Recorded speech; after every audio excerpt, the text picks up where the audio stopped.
Hello everyone, welcome to my channel. Friends, today we are going to deal with jumbled sentences.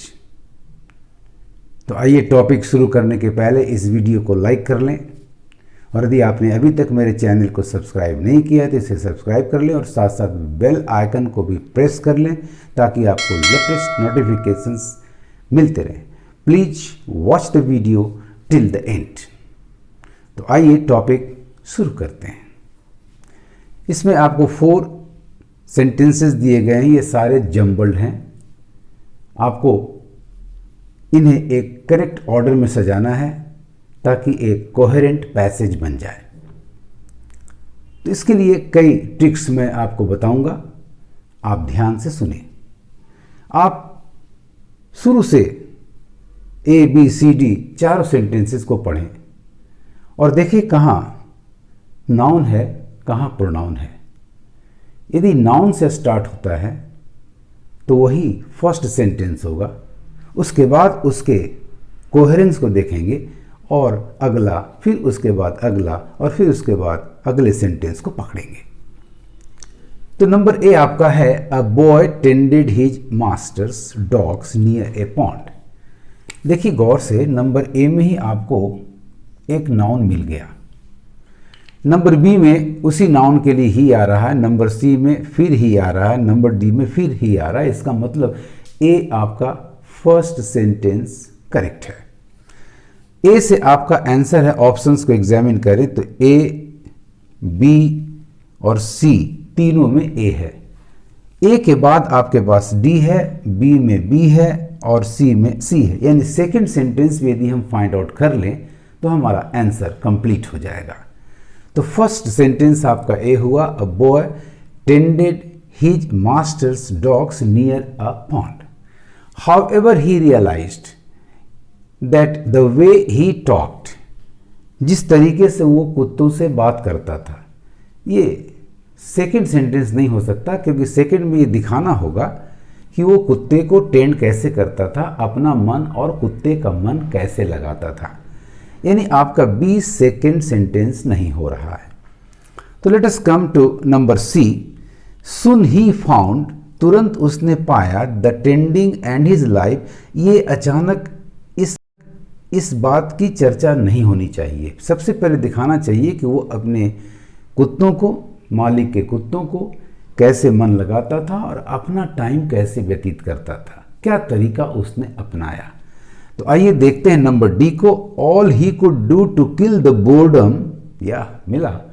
All he could do to kill the boredom was by talking to the dogs. जिस तरीके से वो अपना boredom, अपनी जीवन का खालीपन, उबाऊपन दूर कर सकता था, उसने देखा कि कुत्तों से बात करके मैं अपना समय बिता सकता हूँ. यानी सेकेंड सेंटेंस आपका नंबर डी हुआ और ए और डी, ए फर्स्ट सेंटेंस हुआ, डी आपका सेकेंड सेंटेंस हुआ और ऐसा ऑप्शन आपके पास ए है, इसे आप मार्क कर लें. तो राइट ऑर्डर हो गया friends A D B C. अब इसे हम लोग सजा लें. तो ए हुआ first a boy tended his master's dogs near a pond. D हो गया आपका second sentence all he could do to kill the boredom was by talking to the dogs very soon. एक आ गया सुन और एक आ गया हाउएवर. तो अब देखिए दोनों में कौन तीसरा आता है. तो however he realised that the way he talked, यहां देखिए गौर से, all he could do to kill the boredom was by talking to the dogs. However he realised, बहुत जल्द उसने रियलाइज किया, that the way he talk to them never made them happy, वो dogs को खुश नहीं कर पाता था. और तब उसके बाद नंबर सी को पढ़ें आप. Soon he found the tending end, अब टेंडिंग को भी उसने पाया, and his life there very boring. तो राइट ऑर्डर आपका हो गया first A, second D, third B and fourth C. इस तरह से आपका सही ऑर्डर आपका पकड़ा गया. A, D, B and C. अब इसको पढ़कर देख लें, एक कोहेरेंट पैसेज बन जाता है. A boy tended his master's dogs near a pond. All he could do to kill the boredom was by talking to the dogs. However, he realized that the way he talked to them never made them happy. And the last sentence is, soon he found the tending and his life there very boring. Now let us see another passage containing 4 jumbled sentences, and we have to find the right order to arrange them. Let us read sentence number A. At the metro station, he noticed a homeless man. The question arises as to who this he is. It is not clear, so it cannot be the first sentence. Number B, he decided to travel to office by metro train. Here also it is not clear ये ही कौन है. इसका anaphora एक noun होना चाहिए किसी न किसी सेंटेंस में, और उसे हमें फाइंड आउट करना है. Number C, he sent his damaged car to the garage for repairs. यहां भी आपको यही रोक रहा है, तो क्लियर है कि नंबर डी आंसर होगा, पहला सेंटेंस होगा. Number D, Johnny had a car accident. ये आपका फर्स्ट सेंटेंस हुआ. अब डी से देखें तो सारे ऑप्शंस में डी डी डी डी, तो हमें सेकेंड सेंटेंस को पकड़ना होगा. Johnny had a car accident, उसका कार से दुर्घटना हो गया. इसके बाद इसने क्या किया, गाड़ी तो अब डैमेज हो गई.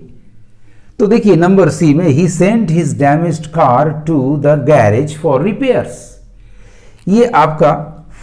ये सेकंड सेंटेंस हुआ. अब देखिए डी के बाद सी आपके पास एक ही ऑप्शन में है, और वो है ऑप्शन नंबर सी, मार्केट. सबसे पहले यही करना है और करके निकल जाना, आगे बढ़ जाना है. आइए अगले सेंटेंस को हम पकड़ते हैं. He decided to travel. जब कार उसने गैरेज में भेज दिया तो फिर सवाल है कि ऑफिस कैसे जाएगा, तो तुरंत उसने निर्णय लिया. He decided to travel to office by metro train. This is the third sentence. And the last one is number A. At the metro station, he, Johnny, noticed a homeless man. एक homeless man को देखा. तो fourth sentence आपका हो गया number A. अब देख लीजिए गौर से, D C B A is the correct order. Hence your correct option is number C, D C B A, D C B A. इस तरह से फ्रेंड्स आप जंबल सेंटेंसेस को एक एक करके पढ़ें. देखिए कहाँ कौन सी रुकावट है. यदि प्रोनाउन है तो उसका नाउन ढूंढिए. यदि वो बट से शुरू हो रहा है तो बट से कभी फर्स्ट सेंटेंस नहीं होगा. कंट्रास्ट से कभी आपका फर्स्ट सेंटेंस स्टार्ट नहीं होगा. यदि कंक्लूड कर रहा है देयरफॉर, सो, दस, इन दिस वे, वो भी फर्स्ट सेंटेंस नहीं होगा. आपको बड़े ध्यान से देखना होगा. इसे करना बिल्कुल आसान है. आप थोड़ा सा धैर्य के साथ, कॉन्फिडेंस के साथ सारे सेंटेंसेस को पढ़ेंगे तो करेक्ट ऑर्डर को पकड़ लेंगे. Let us come to at another passage. Start reading. Number A, some. ये सम आपका रुकावट है. पहला रुकावट मिला, सम ऑफ होम.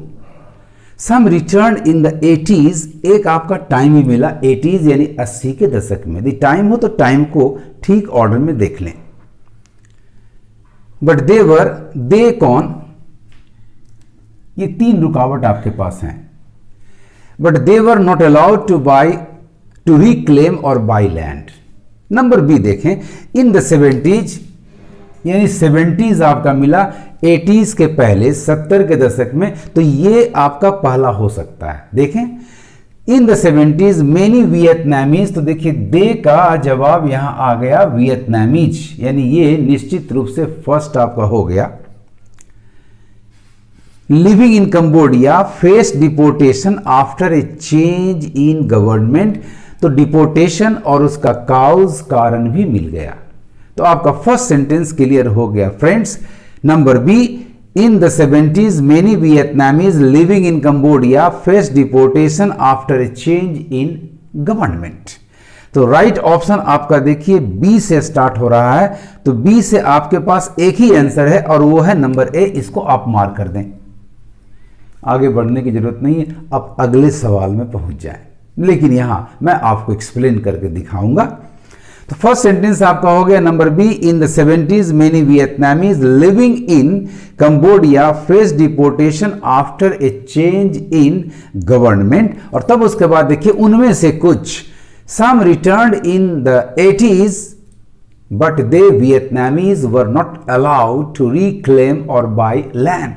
उसके बाद देखिए नंबर सी में देयर ओनली सॉल्यूशन, तो फिर आके विकल्प क्या था, लौटना तो था ही चूंकि डिपोर्ट कर दिए गए थे और वहां रहना भी है, तो उसका विकल्प देखिए नंबर सी में आ रहा है, their only solution was to live in wooden homes floating on the lake. Only solution ने आपको थर्ड सेंटेंस को पकड़ने में मदद कर दी। एंड लास्ट हो गया आपका डी, इवन टुडे, आज भी देखिए 70s आपका फर्स्ट हुआ, 80s आपका सेकंड हुआ और टुडे आपका लास्ट हो गया, क्योंकि उसके पहले नंबर सी आ रहा है सॉल्यूशन रहने के लिए। जब रिक्लेम या बाय लैंड नहीं कर सकते तो फिर उनका ठिकाना कहां होगा। इस तरह से नंबर डी आपका चौथा सेंटेंस हुआ। So number B is the first, number A is the second, number C is the third and number D is the fourth. तो राइट ऑर्डर आपका हो गया बी ए सी डी। अब सजा के आप एक बार पढ़ लें, देखिए पैसेज बिल्कुल कोहेरेंट होगा। सबसे पहले पढ़ें आप नंबर बी को, in the 70s many Vietnamese living in Cambodia face deportation after a change in government. Then come to A, some returned in the 80s but they were not allowed to reclaim और by land. And then come to number C, there only solution was to live in wooden homes floating on the lake. And finally number D, even today they can be found living on the lake, surviving on fishing and tourism. Very easy to do to find out the correct order of the jumbled sentences, friends. इस तरह से आप बड़े ध्यान से देखेंगे कि किस पॉइंट को पकड़कर, किस रेफरेंस को पकड़कर हम करेक्ट ऑर्डर को फाइंड आउट करेंगे। आपको मेरा ये वीडियो कैसा लगा कमेंट करेंगे और ज़्यादा से ज़्यादा शेयर करेंगे। Thanks for watching my video.